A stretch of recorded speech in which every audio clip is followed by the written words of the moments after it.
یہ کہہ دینا کہ جی ایک بیان آ گیا ہے اور اس بیان کا معنی یہ ہے کہ پی ڈی ایم ٹوٹ گیا ہے اور اس میں اختلاف آ گیا ہے، یہ خواب جو ہے یہ کبھی بھی ان کا شرمندہ تعبیر نہیں ہوگا۔ ہم بلے اعتماد کے ساتھ ایک دوسرے سے وابستہ ہیں اور انشاءاللہ العزیز اعتماد کے ساتھ ہی ہم آگے بڑھیں گے۔ مولانا صاحب یہ بتائیں کہ جو پریزیڈنٹ ہے جو بائیڈن ان کے پاکستان کے ساتھ کیسے تعلقات ہونے چاہیے اس صورتحال؟ دیکھیے، جو خارجہ پالیسی ہے اسے اس وقت کی حکومت کمانڈ کرتی ہے۔ ہم ایسے نااہلوں کے حوالے ہو چکے ہیں کہ ہندوستان کے ساتھ صورتحال میں کشیدگی میں اضافہ ہو رہا ہے۔ افغانستان اس وقت انڈیا کے کیمپ میں بیٹھا ہوا ہے، ایران اس وقت انڈیا کے کیمپ میں بیٹھا ہوا ہے، چائنا کو سی پیک کے حوالے سے آپ نے بہت دور کر دیا ہے، بہت ناراض کیا ہے، سعودی عرب بہت دور چلا گیا ہے آپ سے، امارات بہت دور چلا گیا ہے آپ سے، ملیشیا آپ کے جہاز روک رہا ہے، برطانیہ پاکستان کو اربوں روپے کے جرمانے وصول کر رہے ہیں آپ کے جی، اور آپ ادا کر رہے ہیں جی۔ تو یہ ساری صورتحال یہ ہے کہ بین الاقوامی سطح پر آپ اس وقت تنہائی کا شکار ہیں۔ ہم تو یہ بات ضرور کہتے ہیں، اور جو بائیڈن بھی یہ بات سمجھتا ہے کیونکہ وہ ڈیموکریٹس ہیں، وہ پاکستان کی حکومت کو ڈیموکریسی کے معیار پر ایک ڈیموکریٹ گورنمنٹ تسلیم نہیں کر رہی ہے کہ رویوں سے اندازہ لگ رہا ہے، اور ان کو کرنا بھی نہیں چاہیے۔ پاکستان کی حکومت وہ ہو جو جمہوری معیار پر پوری اترتی ہو، آئین کے تحت ایک منصفانہ الیکشن کے نتیجے میں اور شفاف الیکشن کے نتیجے میں جو حکومت آئے وہ دنیا کے ساتھ عوام کی نمائندہ بن کر بات کرتی ہے۔ جب دنیا کو یہ احساس ہو جاتا ہے کہ یہ حکومت عوام کی نمائندہ نہیں ہے تو پھر آپ تنہائی کی طرف جاتے ہیں، پھر پبلک آپ پہ اعتماد نہیں کرتی۔ تو اس وقت صورتحال یہ ہے، اور ہم یہی کہنا چاہتے ہیں کہ جو بائیڈن جو ہیں وہ اپنے جمہوری رویوں کا مظاہرہ کرے، جس طرح کہ ان کا نعرہ ہے، جس طرح کہ ان کی شناخت ہے، جس طرح کہ اس کا تعارف ہے دنیا کے اندر۔ اور بیت المقدس میں جو امریکہ نے اپنا سفارتخانہ کھولنے کی بات کی ہے، وہ ٹرمپ کا ایک غیر جمہوری فیصلہ ہے۔ اس میں بھی ان کو حقیقت پسندانہ انداز کے ساتھ اس خطے کو اقوام متحدہ اور سلامتی کونسل کے قراردادوں کے مطابق متنازع علاقہ تسلیم کرنا چاہیے اور وہاں سے اپنا سفارتخانہ واپس کر دینا چاہیے۔ پاکستان کے حوالے سے بھی خطے میں ایک جمہوری ماحول کو اوپر لے جانے میں ان کو ایک کردار ادا کرنا چاہیے۔ مولانا صاحب، یہ حکومت کہہ رہی کہ سینٹ کے انتخابات کا طریقہ کار جو ہے وہ تبدیل ہم کرا رہے ہیں، اوپن پوسٹر، تو آپ کا کیا رائے ہے؟ کیا اس آپ کیا کہنا چاہتے ہیں؟ دیکھیے، یہ بھی بوکھلاہٹ کا ایک علامت ہے۔ حکومت بوکھلاہٹ کا شکار، اپنے لوگوں پہ اعتماد نہیں ہے ان کو، اپنے ووٹ پر ان کو اعتماد نہیں ہے۔ ان کو پتہ ہے کہ یہ ہمارے لسٹ کے لوگ نہیں ہیں، یہ کسی اور کے لسٹ کے لوگ ہیں، تو وہ سمجھتے ہیں کہ شاید اس طریقے سے ہم ان کو کنٹرول کر سکیں گے، ان کا ووٹ کہیں نہیں جائے گا۔ لیکن میرا اندازہ یہ ہے کہ ان کو اپنا ووٹ بھی نہیں مل سکے گا۔ مولانا صاحب یہ بتائیں کہ شیخ رشید صاحب گزشتہ ایک عرصے سے کہہ رہے ہیں کہ مولانا صاحب کے ساتھ ہاتھ ہو گیا۔ کون کہتا ہے؟ شیخ رشید۔ ان کے ساتھ کتنا ہاتھ ہوا ہے؟ وہ اپنا ان کے ساتھ ساری زندگی ہوتا رہا ہے، لیکن وہ ہاتھ کا عادی ہو گیا ہے۔ مولانا صاحب، یہ جو اپوزیشن کا مطلب پوری اپوزیشن کا خصوصاً آپ کا نیب کی جو کارروائیاں ہیں اس پہ پہلے دن سے اعتراضات ہیں۔ حضرت نیب سرے سے احتساب کا ادارہ نہیں ہے، ادارہ ہی نہیں ہے، ٹھیک ہے، آپ کے مطابق لوگوں کو پکڑے جا رہے ہیں، لیکن مجھے تضاد سا نظر آ رہا ہے کہ آپ کے بھی قریبی ساتھیوں کو، رشتہ داروں کو بلا رہے ہیں، کچھ کو پکڑا ہوا ہے، لیکن آپ کی پارٹی کا موقف یہ ہے کہ اگر غلط کام ہو رہا ہے آپ کے مطابق، کہ اگر مولانا صاحب کو ہاتھ ڈالا تو ہم پنڈی کا رخ کریں گے، جی ایچ کیو کے سامنے مظاہرہ کریں گے، لیکن اس سے پہلے جتنی اپوزیشن کے لوگ پکڑے گئے ہیں، آپ کے رشتہ دار پکڑے جا رہے ہیں، ان کو بلایا جا رہا ہے، اس پہ خاموشی ہے، یہ کیوں ہے؟ میرے خیال میں آپ نے جوڑ صحیح نہیں لگایا۔ نیب کے حوالے سے پنڈی کی بات نہیں ہوئی ہے، पिंडी की बात और मौजू पे हुई है और नेब की बात और मौजू पे हुई है। नहीं, मौलाना अब्दुल गफूर हैदरी साहब की जो प्रेस कॉन्फ्रेंस है उसने कहा था कि हम GHQ का रुख करेंगे। ये और मसला है। PDM के हवाले से एक इजलास जो लाहौर में हुआ था, वो मजमूई सियासी सूरत हाल के हवाले से जो हमारे डिमांड्स हैं उस हवाले से पिंडी की बात हुई है और वो फैसला अब तक बरकरार है कि हम कहाँ जाने का फ़ैसला करेंगे। देखिए, मैं एक बात बड़ी वजाहत के साथ कह दूँ, हमारी जंग हुकूमत के साथ है, एस्टेब्लिशमेंट से हमारी जंग नहीं है। एस्टेब्लिशमेंट से हमारी शिकायत है, हमारे गिले हैं, और ये जो कुछ मुसीबत इस वक्त कौम पर मुसल्लत है उसमें जो एस्टेब्लिशमेंट का एक जुर्म आप कह दें, उसकी ज़िम्मेदारी आप कह दें, वो अपने आप को ज़िम्मेदार तस्लीम करे। हमारा उनसे क्या जंग है? मैं ये तो कह सकता हूँ बतौर एक सियासी कारकुन के कि वज़ीर आज़म के मनसब पर मैंने बैठना है, इस वज़ीर आज़म को हटाकर यहाँ मैं बैठना चाहता हूँ। आप कह सकते हैं कि इसकी जगह मैं बैठना चाहता हूँ, लेकिन क्या मैं ये भी सोच सकता हूँ कि आर्मी चीफ की जगह मैं बैठना चाहता हूँ, उसके दफ्तर को मैं ऑक्युपाई करना चाहता हूँ, मैं आर्मी हाउस में जाना चाहता हूँ? जब ये तस्वुर ही नहीं है यहाँ पर और महाज जंग ही ये नहीं है, मुझे क्या पड़ी है कि मैं ये बात कहूँ कि मेरी जंग जो है आर्मी चीफ के साथ है या मेरी जंग ISI के साथ है, लेकिन वो जंग न लड़े हमारे साथ। हम इस बात की बात करते हैं। ये जो आप लोगों ने एक तस्वुर कायम किया हुआ है कि एस्टेब्लिशमेंट के साथ लड़ाई, बाबा हम नहीं लड़ रहे, वो लड़ रहे हैं। उनसे दरख्वास्त है कि आप ये जंग न लड़ें, यह आपके फ़ायदे में नहीं है। आप रियासती इदारा हैं और डायरेक्ट रियासत के तहफ़्फ़ुज़ की ज़िम्मेदारी फिर आप पर आती है।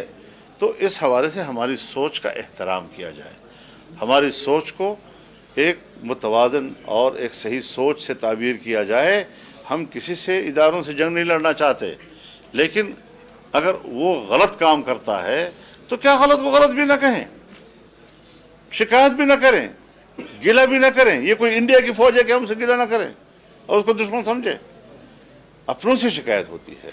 मैं पाकिस्तान के इदारों से शिकायत करता हूँ, मैं पाकिस्तान के इलेक्शन कमीशन से शाकी हूँ, मैं पाकिस्तान के नेब से शाकी हूँ, मैं पाकिस्तान के एस्टेब्लिशमेंट से शाकी हूँ जो इस किस्म की हरकतें करें, पार्टियों को तोड़ने का किरदार अदा करें, पार्टियों के लोगों से डायरेक्ट अप्रोच करने की कोशिश करें, खुफिया मुलाकातें उनके साथ करें, उनको लालचें दें, जमात को तोड़ने के लिए अपना किरदार अदा करें। अब ये चीज़ें जब हम तक पहुँचेंगी तो गिला तो पैदा होगा। हमने तो उनके बारे में, हम तो कहते हैं फ़ौज मुत्तहिद रहे, हम तो कहते हैं इदारे मुस्तहकम रहें। तो हम इदारों का इस्तेहकाम चाहते हैं और वो सियासी पार्टी को कमज़ोर देखना चाहते हैं।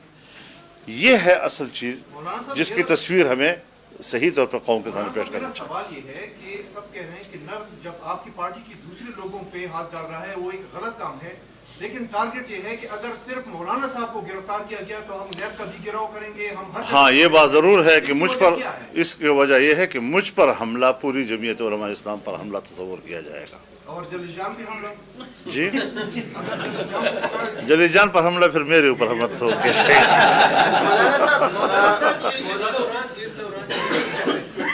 इनको ज़रा अपना जोर लगाने दें। ये सोचते हैं उसको पकड़ लो, उसको पकड़ लो, उसको पकड़ लो तो फजल वहाँ पर दबाव आ जाएगा। खातर जमा रखें, खातर जमा रखें। ये चीज़ें हम खेल चुके हैं, ये पुराने खेल हैं जो गुजर चुके हैं। नेब का जो हरबा था वो एक वक्त तक काम आता रहा इनके, अब वो ठुस हो चुका है। नेब कुछ भी नहीं है और अब नेब खतरे में है। कल जो भी हुकूमत आएगी नेब का खात्मा कर देगी। लिहाजा नेब के अफसरान भी हुदूद में रहें, वो लोगों से ज़ाती दुश्मनी न पैदा करें। हम भी नेब के अफसरों को जानते हैं कि 4-5 सियासी लोगों को तो नुमायाँ कर रहे हैं कि उनके खिलाफ एहतसाब हो रहा है और हज़ारों लोगों के खिलाफ केसेस करके उनके साथ बार्गेनिंग कर रहे हैं, रिश्वतें वसूल कर रहे हैं। खुद इतना बड़ा करप्ट इदारा ये दूसरों के करप्शन का एहतसाब करने का हक रखता है। छोड़ो, जाएं अपने हवाले से सोचें। परवेज खटक ने भी कहा था कि बीआरटी में अगर मुझ पर करप्शन साबित गोली मार दे। करप्शन जो है करप्शन साबित नहीं है, बीआरटी खुद करप्शन है। साबित कर रहे हैं क्या माना है मौलाना साहब ये बताएं सेनेट इंतखाबात के बाद अगर जो परवेज खटक साहब की सेहत खुद इस बात की गवाही है जो बीआरटी का ऑर्डर हुआ है। ये पीडीएम के इस्लामाबाद की तरफ लॉन्ग मार्च कब करेंगे? क्योंकि उनकी कोई भी नुमाइंदा आता है प्रेस कॉन्फ्रेंस करता है तो पहले यही कहते हैं कि लॉन्ग मार्च नहीं होगा, क्योंकि पहले जो है पीडीएम ने फैसला किया था कि इस्तीफे देंगे, इस्तीफे भी नहीं आए तो लॉन्ग मार्च भी नहीं होगा। तो चंद दिन उनको खुश होने दें यार, कुछ बयान नहीं करने दें उनको। इस तरह चलता रहता है छोटी मोटी बातें जी। जब हम किसी बात में कोई आगे पीछे हो जाते हैं, कोई तारीख तब्दील कर लेते हैं, कोई हिकमत अमली, तो वो समझते हैं कि देखो वो नाकाम हो गए हैं उनके पास। ये चंद दिन उनको भी खुश होने दें यार, पाकिस्तान में रह रहे हैं वो भी आकर। मौलाना साहब, आपने खुफिया मुलाकातों की बात की है। पाकिस्तान पीपल्स पार्टी और नून लीग की जो मरकजी रहनुमा है, वफाकी उसमें बैठे हुए हैं, वो बाकायदा तौर पे ये तस्लीम कर रहे हैं कि हम खुद भी वहाँ पर अपने दोस्त रखते हैं, उनसे हमारी भी मुलाकातें होती हैं। तो क्या उनकी ये खुफिया मुलाकातें नहीं है? खुफिया मुलाकातें हमारी ज़रूरत नहीं है, खुफिया मुलाकातें एस्टेब्लिशमेंट की ज़रूरत होती है, तो इसलिए हम भी उनका पर्दा रखते हैं। फिर ये पीडीएम का तहरीक जब से शुरू हुआ है तो एस्टेब्लिशमेंट की राब्ते कोशिश की गई आपसे? राब्ते रहे हैं लेकिन हमें आमादा करने में नाकाम रहे हैं जी। हम अपने मौक़े पे कायम हैं, ठीक ठाक कायम हैं जी। हम ऐसे इलेक्शन को भी नहीं मानते और इलेक्शन की इस दांदी का जिम्मेदार भी उनको करार देते हैं।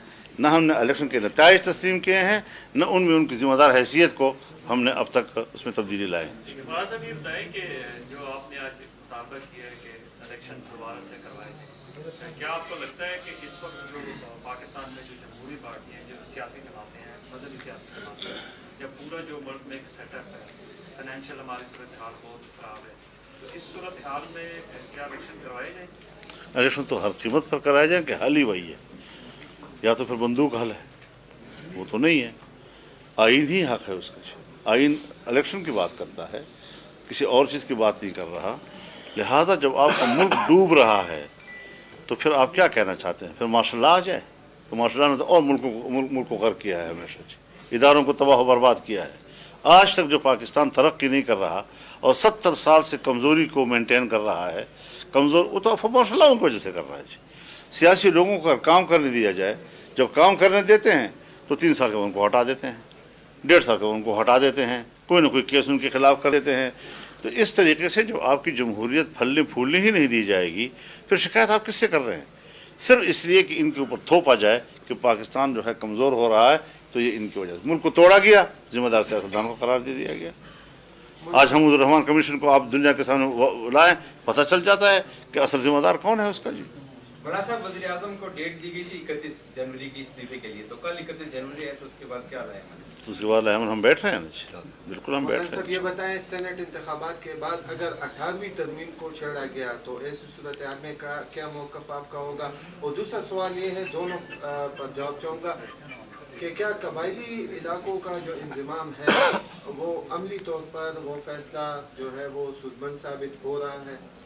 दो बातें आपने की हैं। एक है 18वीं तरमीम का मसला। 18वीं तरमीम सूबों के इख्तियारात में इजाफे का है और सूबों के इख्तियारात में इस इजाफे का वादा सन 1973 के आइन में किया गया था। 10 या 11 साल में उनको इख्तियारात में इजाफे का आइन के ज़रिए वादा किया गया, लेकिन पूरा नहीं हुआ।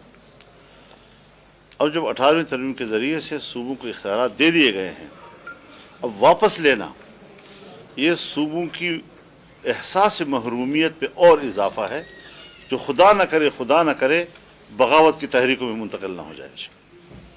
लिहाजा इस किस्म की चीज़ों को हाथ डालना ये मुल्क को तकसीम करने का सबब बन सकता है। पाकिस्तान इस वक्त इंतहाई कमज़ोर पोजीशन से गुज़र रहा है, इस किस्म के मसाइल न छेड़े जाएँ। यहाँ पर मुश्किल ये है कि पाकिस्तान को मजबूत करने की बजाय एक इदारे को मजबूत करने की सोच परवान चढ़ रही है। जब तक हम इस तरजीह को तब्दील नहीं करेंगे, जब तक हम सिर्फ पाकिस्तान को मजबूत बनाने की और कौम को ताकतवर बनाने की नहीं सोचेंगे और सिर्फ एक इदारे को ताकतवर बनाने की सोचेंगे, ये पाकिस्तान तरक्की की तरफ नहीं जा सकेगा। आपका आइन वाज़ेह तौर पर कहता है कि NFC अवार्ड में जो सूबों का हिस्सा है اس میں اضافہ کیا جا سکتا ہے, کمی نہیں کی جا سکتی, اس کے بارے میں بھی سوچا جا رہا ہے. اور پھر تو یہ ساری چیزیں ہیں کہ جو ہم سمجھتے ہیں کہ ملک طاقتور ہو. آج فوج کو پاکستان کے بجٹ سے 11 ارب روپے ملنے چاہیے تھے. آپ کے ملک کی معیشت یہاں تک گر گئی ہے کہ آج اس کو 7 ارب روپے مل رہے ہیں. میری دفاعی بجٹ میں کیوں اتنی کمی آ گئی ہے, 50 اور 55% کی کمی کیوں آ گئی ہے؟ تو ملک کی دفاع کو کمزور کر دیا گیا ہے, دفاعی ضرورتوں کو کمزور کر دیا گیا ہے. یہ ساری چیزیں اس حکومت کے اندر ہو رہی ہیں. اور کہاں تک ہم جانا چاہتے ہیں, کہاں تک اس ملک کو ڈبونا چاہتے ہیں. تو یہی وہ چیزیں ہوتی ہیں. آپ کے پاس بہرحال یونٹس ہیں, یہ پاکستان وفاقی نظام ہے. اگر یونٹس مطمئن نہیں ہیں تو آپ نے صرف بندوق کے ذریعے ان کو متحد رکھنا ہے. اور جہاں تک ہے فاٹا کا تعلق, دیکھیے فاٹا کا انضمام ابھی تک فاٹا کے عوام نے تسلیم نہیں کیا ہے. فاٹا کے عوام انتہائی اضطراب کی زندگی گزار رہے ہیں. نہ پرانا نظام ہے نہ نیا نظام ہے. کچھ نہیں سمجھ رہا تھا کہ ہم کس نظام کے تحت زندگی گزار رہے ہیں. نہ وہاں پٹواری ہے نہ وہاں پولیس ہے. اور جو کہ تم فوج وہاں پر ہے, اب بھی وہاں پر فوج کھڑی ہے, فوج نظام کو سنبھال رہی ہے. تو جب فاٹا انضمام کے باوجود فوج کے قبضے میں ہے, دہشت گردی ابھی بھی منظم ہے وہاں پر اور ان کو ختم نہیں کر سکی, تو پھر جھوٹے وعدے کیوں کیے گئے ہمارے ساتھ؟ قوم کے سامنے جھوٹ کیوں بولا گیا کہ ہم نے دہشت گردی کو ختم کر دیا ہے؟ آج بھی روزانہ پر ٹارگٹ کلنگ ہو رہی ہیں ہر ایجنسی کے اندر. تو ایجنسیوں کا تصور بھی برقرار ہے, لوگوں کا رہن سہن اور وہ بھی اسی طرح پرانے ایجنسیوں کے تحت ہو رہا ہے. ضلع کا نام اب بھی کوئی نہیں جانتا, فوج اب بھی وہاں پر بیٹھی ہوئی ہے, کنٹرول اب بھی اسی کا ہے, سویلین اتھارٹی اب بھی وہاں نہیں جا سکی ہے, سسٹم بھی ان کے لیے موجود نہیں ہے. جب سسٹم ہی موجود وہاں نہیں ہے, انضمام کا لوگوں کو کیا فائدہ ہوا آخر؟ تو اس پر نظر ثانی کی ضرورت ہے. اور عدالت میں جو لوگ گئے ہیں, میں سمجھتا ہوں کہ عدالتوں کو بھی بالکل حقائق کی بنیاد پر اس مسئلے کو دیکھنا ہوگا. جی مولانا صاحب, جو حکومتی ترجمان ہے فارن فنڈنگ کیس, وہ کہہ رہے ہیں کہ الٹا اپوزیشن اس میں پھنس چکی ہے, اس جال میں. خصوصاً آپ لوگوں کی جماعت پہ کیا جا رہا ہے کہ لیبیا اور عراق کا نام لیا جا رہا ہے کہ بھائی کے, اس پہ آپ کیا کہیں گے؟ وہ ہو جائے گا, اپنی پوری کرو نا پہلے, اپنا گردن چھڑاؤ نا, پھر اس کے بعد دوسرے گردن کی بات کرو. ہم کہتے ہیں جو اس وقت فنڈنگ کیس ہے, اور دوسرا یہ کہنا کہ جی پبلک کیا جائے, اس کو کھلے عام اس کی سماعت کی جائے. جھوٹ بول رہے ہیں. آپ کی پٹیشن سپریم کورٹ میں موجود ہے کہ اس کی سماعت جو ہے وہ ان کیمرہ کیا جائے. آپ نے ابھی تک وہ پٹیشن واپس نہیں لی ہے. اور 23 اکاؤنٹس کہ جو اسٹیٹ بینک نے دیے ہیں الیکشن کمیشن کو, ابھی تک اس کو اوپن نہیں کیا جا رہا. اور الیکشن کمیشن اپنی رپورٹ میں لکھتے ہیں کہ ہم پر پی ٹی آئی کا دباؤ ہے. کون سا خط لکھا ہے انہوں نے کہ ہمارا دباؤ آپ کے اوپر نہیں ہے, آپ کھول دیں اس کو. تو جو کچھ اس بیان دینے سے پہلے کی قانونی پوزیشن تھی وہ بدستور برقرار رکھے ہوئے ہیں, اور صرف بیان کے ذریعے لوگوں میں کہنا چاہتے ہیں کہ ہم نے تو اوپن ٹرائل کا جو ہے اس پر آمادگی ظاہر کی ہے. یہ جھوٹ بول رہے ہیں لوگوں کے ساتھ.